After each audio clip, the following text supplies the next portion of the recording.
Antes de qualquer coisa, é preciso repetir um aviso que muita gente prefere ignorar. O que está acontecendo com as bets no Brasil não é um problema de caráter, nem uma epidemia de irresponsabilidade individual. Essa explicação é confortável demais, simples demais e, principalmente, conveniente demais para quem lucra com o sistema.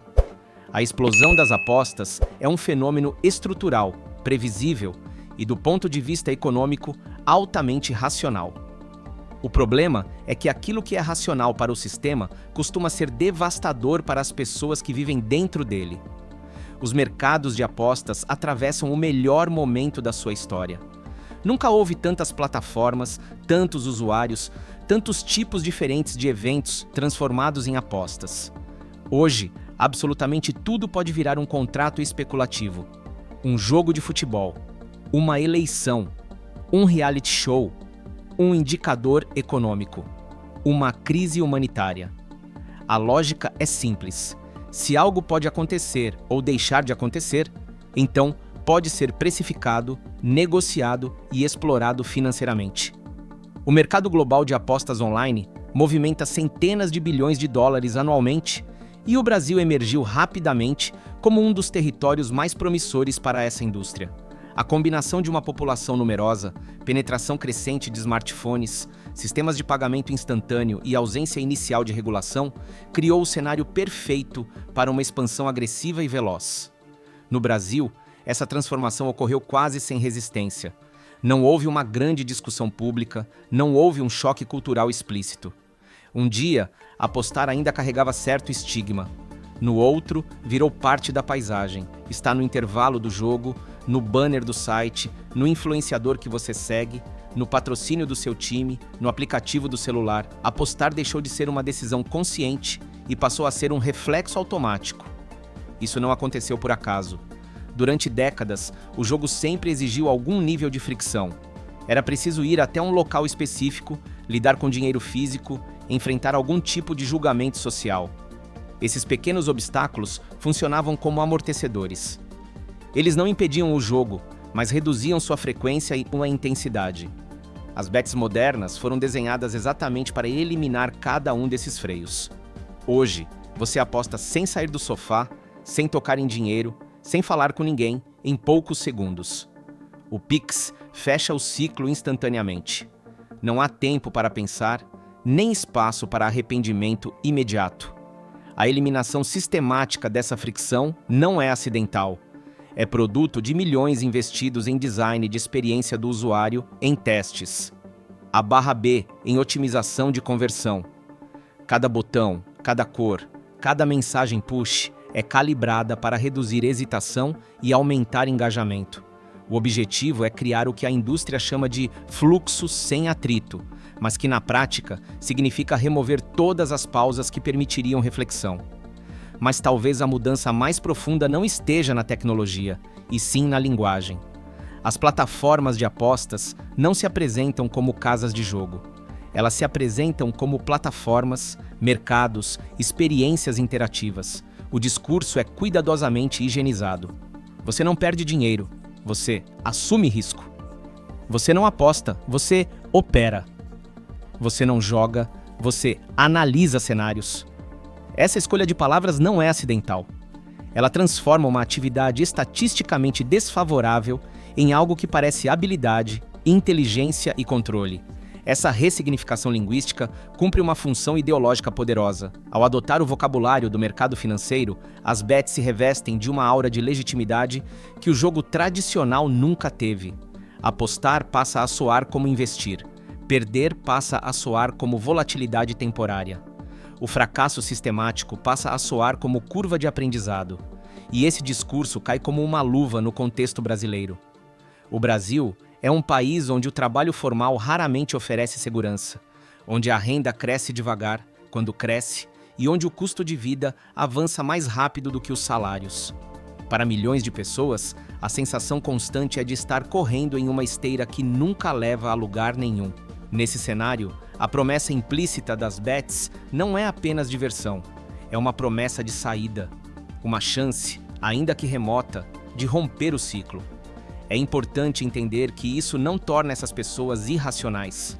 Pelo contrário, dentro de um sistema que oferece poucas alternativas reais de ascensão econômica, apostar pode parecer uma escolha lógica. Quando o retorno do esforço é baixo e incerto, qualquer atalho parece tentador. As bets não criam essa frustração, elas apenas a transformam em receita. Estudos comportamentais mostram que pessoas em situação de escassez econômica tendem a assumir mais riscos, não por ignorância, mas porque a matemática subjetiva da esperança se altera quando as opções convencionais parecem insuficientes. Trabalhar mais horas por um salário que mal cobre as contas ou arriscar uma quantia menor com chance remota de multiplicação? Para quem já está perdendo no jogo lento da economia formal, o jogo rápido das apostas começa a fazer sentido perverso.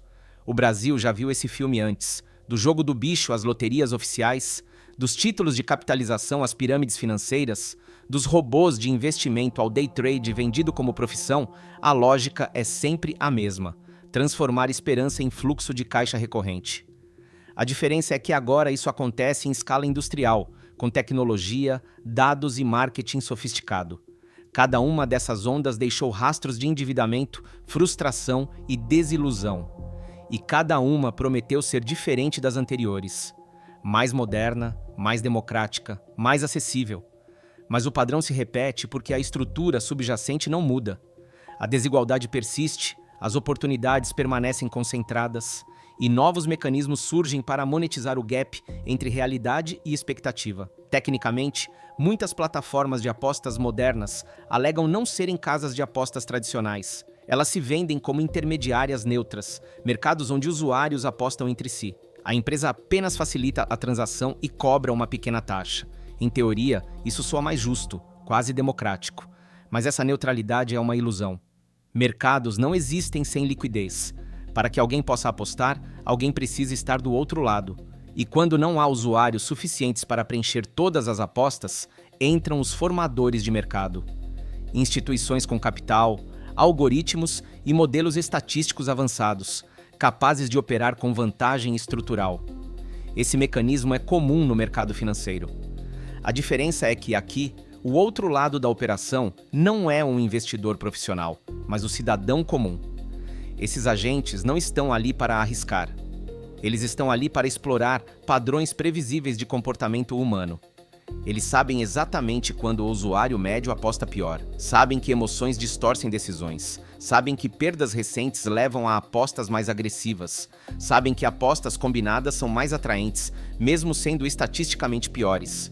Eles não precisam prever o futuro, eles só precisam prever você. E isso não é um segredo. As plataformas sabem quem fornece liquidez, sabem como o dinheiro flui, sabem quem perde sistematicamente.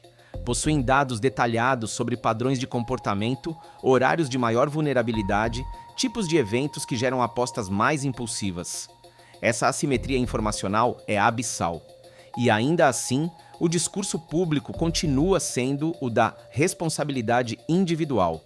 O design dessas plataformas deixa isso ainda mais claro. Bônus de entrada, apostas grátis, odds turbinadas, promoções relâmpago. Notificações constantes. Tudo é pensado para maximizar tempo de tela e frequência de apostas. A vitória inicial, tão comum entre novos usuários, não é sorte. É estratégia. Nada cria mais ilusão de controle do que um ganho precoce. Esse fenômeno tem nome na literatura acadêmica sobre vícios comportamentais. Reforço positivo inicial. Funciona como um anzol psicológico.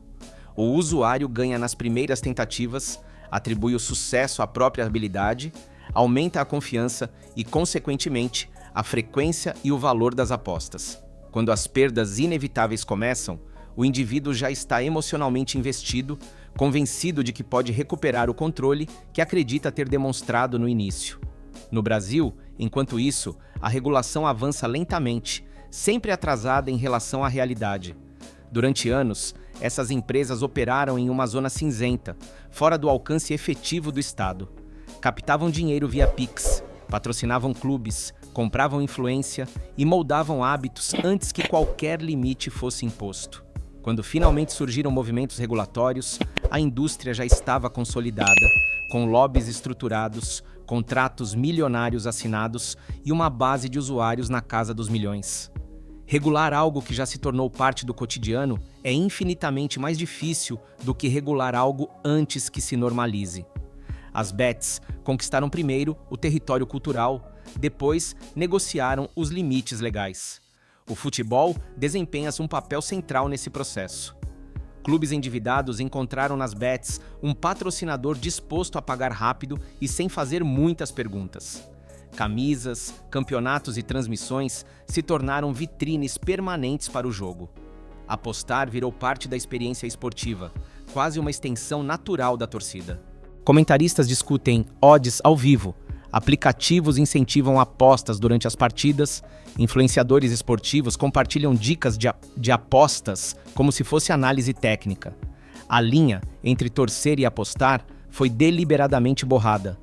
E quando o ídolo do seu time anuncia uma plataforma, quando o clube que você ama estampa uma marca de apostas no peito, a legitimação é completa.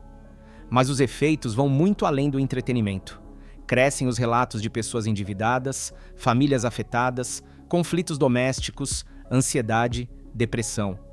Instituições de apoio a dependentes relatam aumento expressivo na procura por ajuda relacionada a apostas.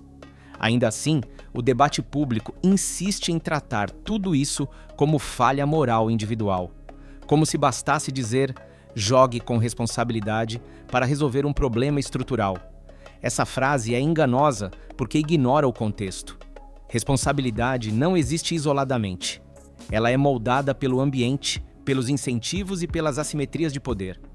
Um sistema desenhado para explorar vieses humanos não pode lavar as mãos quando esses vieses produzem perdas previsíveis. Imagine uma ponte construída sem corrimãos, sobre um rio perigoso. Quando alguém cai, podemos dizer que a pessoa deveria ter sido mais cuidadosa. Tecnicamente é verdade. Mas quem desenhou a ponte sem proteções? Quem lucra com o tráfego intenso sobre uma estrutura perigosa? A responsabilidade individual existe, mas ela opera dentro de arquiteturas que amplificam ou reduzem riscos. Ignorar essas arquiteturas é conveniente apenas para quem as construiu. No fundo, as bets representam uma forma extrema de financiarização da vida cotidiana. Tudo vira ativo, tudo vira mercado. Até o sofrimento, até a instabilidade, até o desespero. Quando isso acontece, o jogo deixa de ser exceção e passa a ser regra. E talvez o aspecto mais perturbador seja este. As bets não são um erro do sistema. Elas são uma consequência lógica dele. Um sistema que concentra renda, precariza o trabalho e vende esperança como mercadoria, inevitavelmente cria mercados para explorar essa esperança. A pergunta realmente incômoda não é por que tantas pessoas apostam. A pergunta é por que, para tanta gente, apostar parece mais racional do que trabalhar duro dentro das regras tradicionais do jogo econômico. Quando as regras do jogo estão viciadas desde o início, quando o esforço consistente não garante progresso, quando a mobilidade social se torna mais exceção do que regra, a tentação de buscar atalhos não é sinal de fraqueza. É sintoma de um sistema que falhou em oferecer caminhos viáveis.